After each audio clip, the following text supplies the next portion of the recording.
നമസ്കാരം മലയാളി വാർത്തയിലേക്ക് സ്വാഗതം. റാഫേൽ യുദ്ധവിമാനങ്ങൾ ഭാരതത്തിൽ നിർമ്മിക്കുമെന്ന് കേന്ദ്രമന്ത്രി നിതിൻ ഗഡ്കരി കഴിഞ്ഞ ദിവസം വെളിപ്പെടുത്തിയിരുന്നു. നാഗ്പൂരിലെ മിഹാൻ സെസിൽ ഫ്രഞ്ച് കമ്പനിയായ ദസാൾട്ട് ആണ് റാഫേൽ യുദ്ധവിമാനങ്ങൾ നിർമ്മിക്കുക. ഇത് യാഥാർത്ഥ്യമാകുന്നതോടെ ഇന്ത്യൻ വ്യോമസേനയ്ക്ക് ഇന്ത്യയിൽ നിർമ്മിച്ച യുദ്ധവിമാനങ്ങൾ പറത്താനാകും. കൂടാതെ യുദ്ധവിമാനങ്ങളുടെ കയറ്റുമതിയും രാജ്യത്തിന് ഏറെ ഗുണം ചെയ്യും. അനിൽ ധീരുഭായ് അംബാനി റിലയൻസ് ഗ്രൂപ്പുമായി സഹകരിച്ചാണ് ദസാൾട്ട് കമ്പനി പദ്ധതി പൂർത്തിയാക്കുക. 6 എയർ ടു എയർ മിസൈൽ വഹിക്കാനുള്ള ശേഷിയുള്ളവയാണ് റാഫേൽ പോർ വിമാനങ്ങൾ.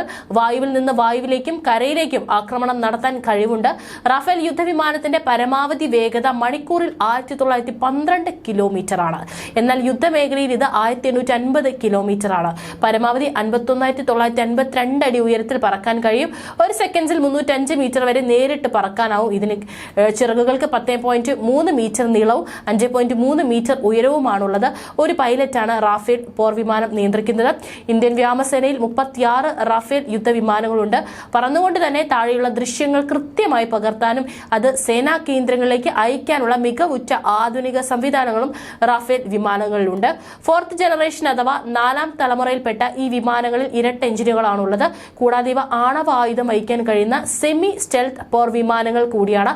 3 സിംഗിൾ സീറ്ററുകളും 2 ഇരട്ട സീറ്ററുകളുമുള്ള വിമാനങ്ങളാണ് ഇന്ത്യയുടെ ആദ്യത്തെ 5 റാഫേലുകൾ. Air to air Meteor, air to ground Scalp, Hammer മിസൈലുകൾ എന്നീ മാരകമായ ആയുധങ്ങളാണ് റാഫേലിൽ ഘടിപ്പിക്കാൻ കഴിയുക. അതിനാൽ മാരക പ്രഹരശേഷിയുള്ള അത്യാധുനിക യുദ്ധവിമാനങ്ങളുടെ ശ്രേണിയിൽ മുൻനിരക്കാരനാണ് റാഫേൽ. മറ്റൊരു പ്രത്യേകത റാഫേലിന്റെ കോമ്പാക്ട് റേഡിയോസ് 3700 കിലോമീറ്റർ എന്നതാണ്. എന്ന് വെച്ചാൽ ഒറ്റത്തവണ ഇന്ധനം നിറച്ചാൽ 3700 കിലോമീറ്റർ ദൂരം പറക്കാം.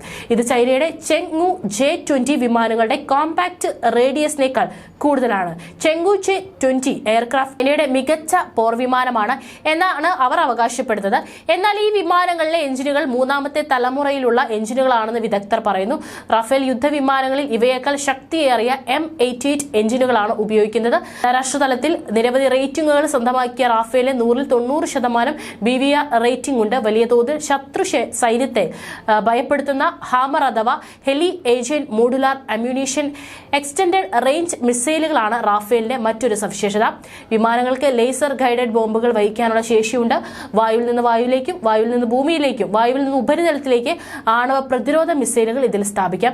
ഇതുകൂടാതെ മറ്റു പലതരത്തിലുള്ള ബോംബുകളും വിന്യസിക്കാനാകും. ഇന്ത്യയിൽ നിർമ്മിക്കുന്ന റാഫേലിന് ചില മാറ്റങ്ങൾ വരുത്തിയിട്ടുണ്ടെന്നാണ് സൂചന. റാഫേൽ മറൈൻ അധികം വൈകാതെ നാവികസേനയുടെ ഭാഗമാകും. 2022 ജാനുവരിയിൽ ഗോവയിലെ INS ഹൻസയിലെ റാഫേൽ M നിരവധി പരീക്ഷണങ്ങൾ നടത്തിയിരുന്നു. ഇന്ത്യൻ ആവശ്യങ്ങൾക്കനുസരിച്ച് യുദ്ധവിമാനം വിവിധ പരീക്ഷണ നടപടിക്രമങ്ങളിലൂടെ കടന്നു പോയിട്ടുണ്ടെന്നാണ് വിവരം. മീറ്റിയോർ, സ്കാൽപ്പ്, ഹാമർ എന്നീ മിസൈലുകൾ സ്ഥാപിക്കുന്നതിനെ പറ്റിയും ആലോചന നടക്കുന്നുണ്ട്.